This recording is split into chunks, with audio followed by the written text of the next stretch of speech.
Hi everyone! So, if you didn't watch my last video, uh, I moved and it's been so hectic. I was, I don't want to say nearly homeless, but it was kind of there.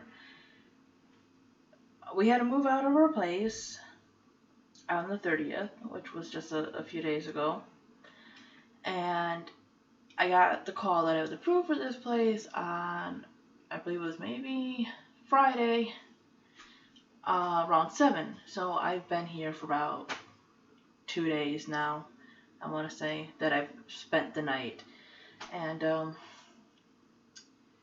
yeah, but now I can get back on track to making videos and everything else because there's some things I missed and it really sucks. And but what are you gonna do?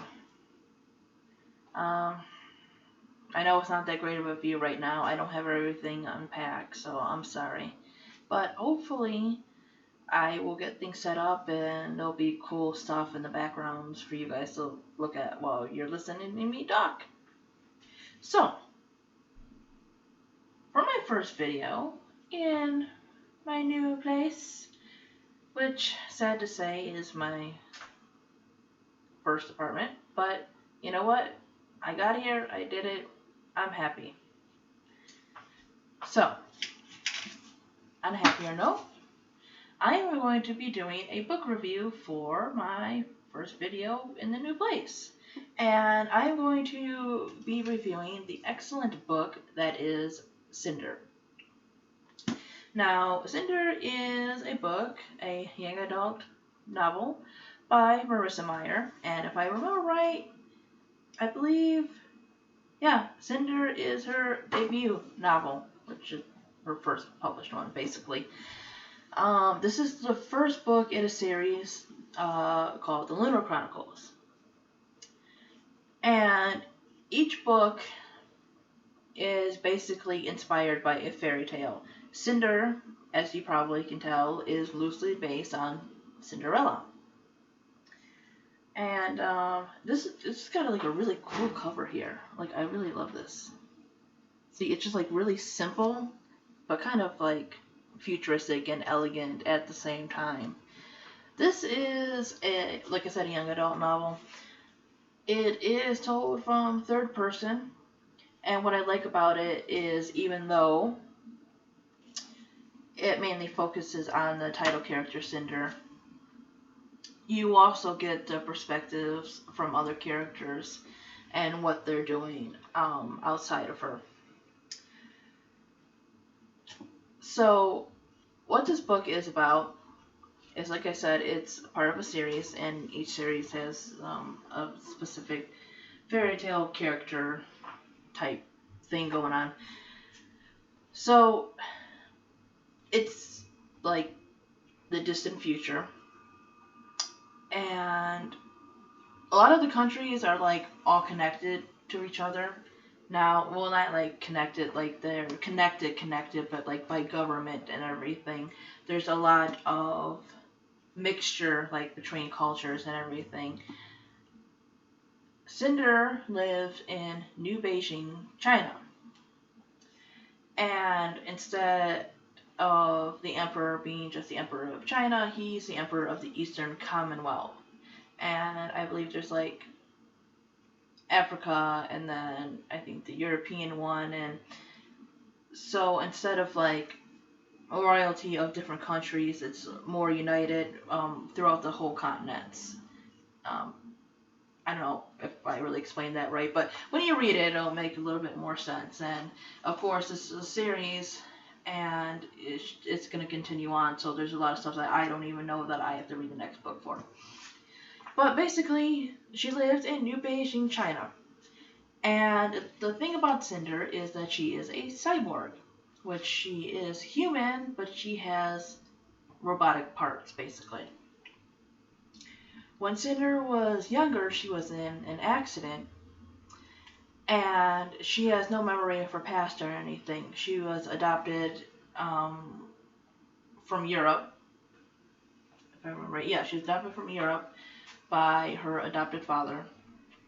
And there is this disease going around called leishmaniasis or something like that. I'm not really sure how the author wants you to pronounce it or whatever. But basically, he caught the disease, he got sick, and he died.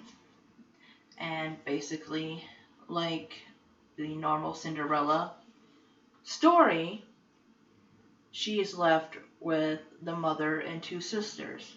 However, how that differs is normally in the traditional Cinderella stories, it's the father is a biological father.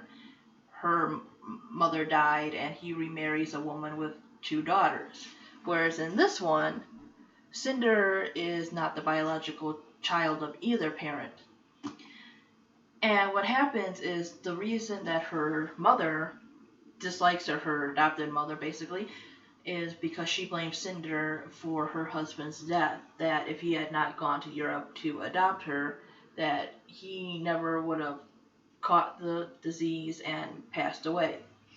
So she pretty much hates Cinder. And the thing about cyborgs is, in this society, they are looked down upon. They are basically second class citizens. She is basically the legal property of Audrey, who is the adopted mother. You know, her adopted father's wife.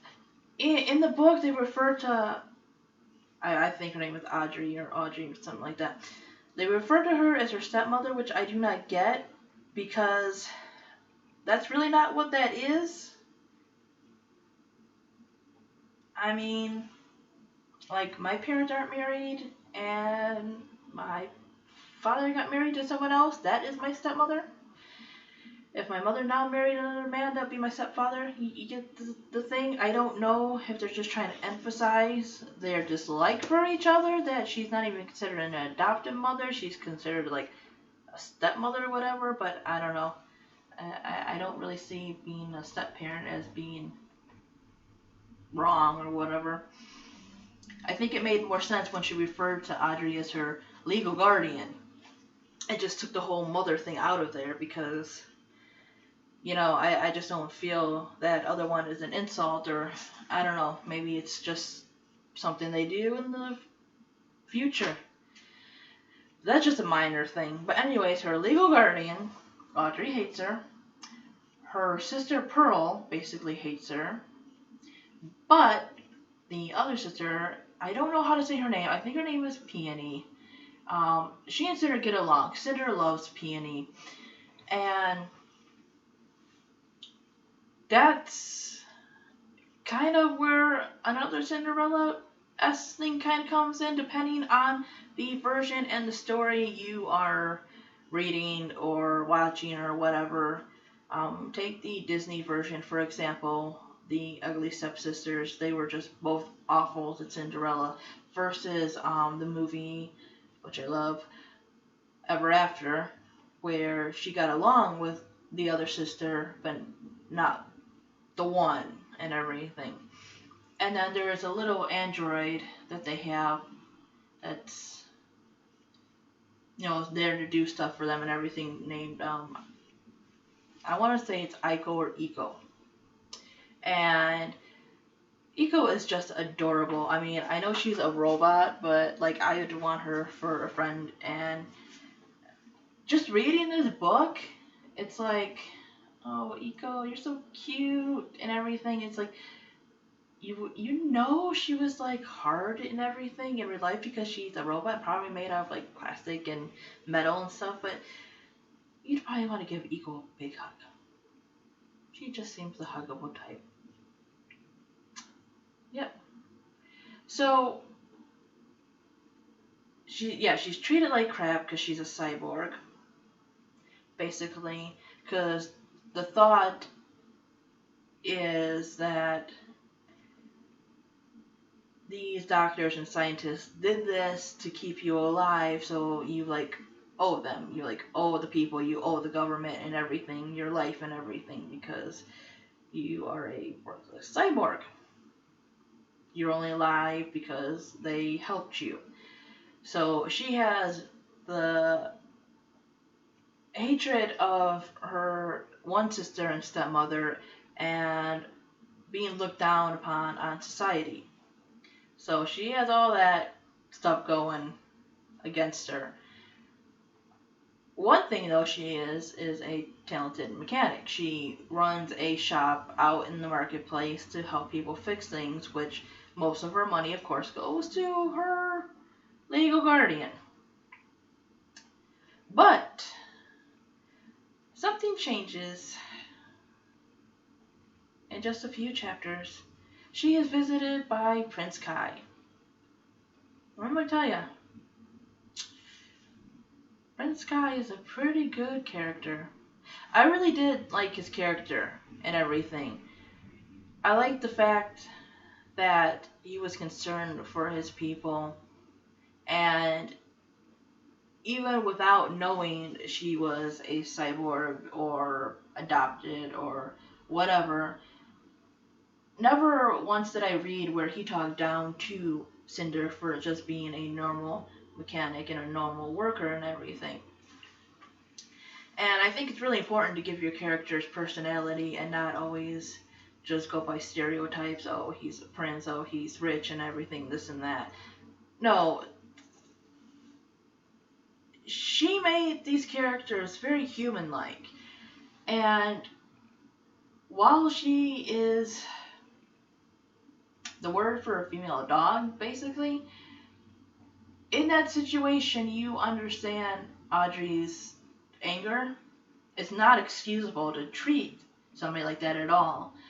But the way people are blinded by loss and everything is just something she kind of like put into the story.